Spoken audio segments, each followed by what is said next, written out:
The Trumpet of the Swan, Chapter 3 of Visitor. One day, almost a week later, the swan slipped quietly into her nest and laid an egg. Each day she tried to deposit one egg in the nest. Sometimes she succeeded, sometimes she didn't. There were now 3 eggs, and she was ready to lay a fourth. As she sat there with her husband, the cob, floating gracefully nearby, she had a strange feeling that she was being watched. It made her uneasy. Birds don't like to be stared at. They particularly dislike being stared at when they're on a nest. So the swan twisted and turned and peered everywhere. She gazed intently at the point of land that jutted out into the pond near the nest. With her sharp eyes, she searched the nearby shore for signs of an intruder. What she finally saw gave her the surprise of her life. There, seated on a log on a point of land, was a small boy. He was being very quiet, and he had no gun. "Do you see what I see?" the swan whispered to her husband. "No, what?" "Over there, on that log. It's a boy. Now what are we going to do?" "What? How did a boy get here?" whispered the cob. "We're deep in the wilds of Canada. There's no human beings around here for miles." "Well, that's what I thought too," she replied. "But if that isn't a boy over there on that log, then my name isn't Cygnus Buccinator." The cob was furious. "I didn't fly all the way north into Canada to get involved with some boy," he said. "We came here to this idyllic spot on this remote little hideaway so we could enjoy some well-deserved privacy." "Well," said his wife, "I'm sorry to see that boy too. But I must say that he's behaving himself. He sees us, but he's not throwing rocks. He's not throwing sticks, and he's not messing around. He's simply watching." "I do not wish to be observed," complained the cob. "I did not travel all this distance into the heart of Canada to be observed. Furthermore, I don't want you to be observed except by me. You're laying an egg. That is, I hope you are, and you're entitled to privacy. And it's been my experience that all boys throw sticks and stones. It's just their nature. I'm going to go over there and I'm going to let that boy have it with my powerful wing. And he's going to think he's been hit by a club. I'm going to knock him out." "Now wait just a minute," said the swan. "There's no use starting a fight. That boy's not bothering me right now, and he's not bothering you either." "But how did he get here?" said the cob. And he was beginning to shout. "How did he get here? Boys can't fly. There's no roads in this part of Canada. We're 50 miles from the nearest highway." "Maybe he's lost," said the swan. "Maybe he's starving. Maybe he wants to rob the nest and eat the eggs.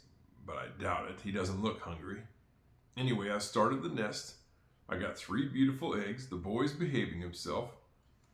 And I intend to go right ahead and try for the 4th egg." "All right," said the cob. "I'll be here at your side to defend you if anything happens. Go ahead and lay your egg." And for the next hour, the cob paddled slowly round and round the tiny island, keeping watch. His wife remained quietly on the nest. Sam was sitting on the log, not moving a muscle. He was just spellbound at the sight of those swans. They were the biggest water birds he'd ever seen. He heard their trumpeting and had searched the woods and the swamps until he had found the pond and located the nest. Sam knew enough about birds to know that these were trumpeter swans. Sam always felt happy when he was in a wild place with wild creatures. Sitting on this log watching the swans, he had the same good feeling. Maybe the kind of feeling that some people get when they're sitting in church. After he had watched for an hour, he got up and he walked slowly and quietly away, putting one foot right in front of the other, just like an Indian, hardly making a sound. The swans watched him go. When the female left the nest, she turned and looked back. There, lying safely in the soft feathers at the nest, was the fourth egg. The cob waddled out onto the island and looked at the nest. "Ah, a masterpiece," he said. "An egg of supreme beauty and perfect proportions. That egg is almost 5 inches in length." His wife was pleased. When the swans had laid 5 eggs, they were satisfied. She gazed at them proudly. Then she settled herself on the nest to keep the eggs warm. Carefully, she reached down with her bill and poked each egg until it was just in the right spot to receive the heat from her body. The cob cruised around close by to keep her company and protect her from enemies. He knew there was a fox around there somewhere. He had heard him barking at night when the hunting was good. Days passed, and still the swan sat quietly on those eggs. Nights passed. She sat and sat, giving her warmth to those eggs. Nobody disturbed her. The boy was gone. Maybe he would never come back. And inside of each egg, something was happening that she couldn't see. A little swan was taking shape. As the weeks went by and the days grew longer, the nights grew shorter.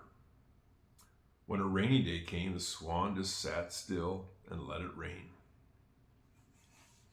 "My dear," said the husband one afternoon, "do you ever find your duties to be onerous or irksome? Do you ever get tired of sitting in one place and in one position covering those eggs with no diversions, no pleasures, no escapes, no capers? Do you ever suffer from boredom?" "No," replied the wife, "not really."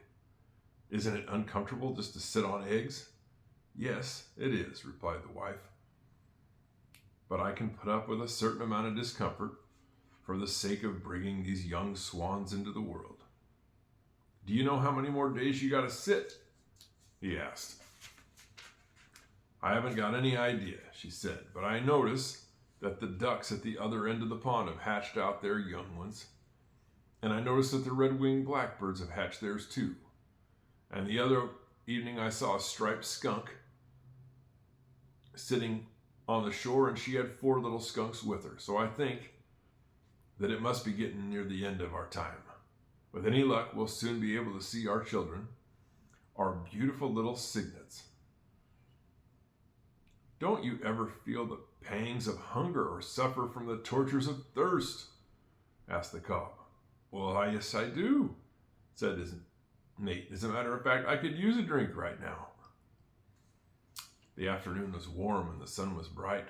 The swan decided she could safely leave her eggs for a few minutes, so she stood up, pushed some loose feathers around the eggs, hiding them from view and giving them a little covering in her absence, and then she stepped off the nest and got into the water. She took several quick drinks, glided over to a shallow place, thrust her head under the water, and pulled up some tender greens from the bottom. Then she took a bath, and then she waddled out onto the grassy bank and stood there preening her feathers. The swan felt good. She had no idea that an enemy was near. She had failed to notice the red fox as he watched her from his hiding place behind a clump of bushes.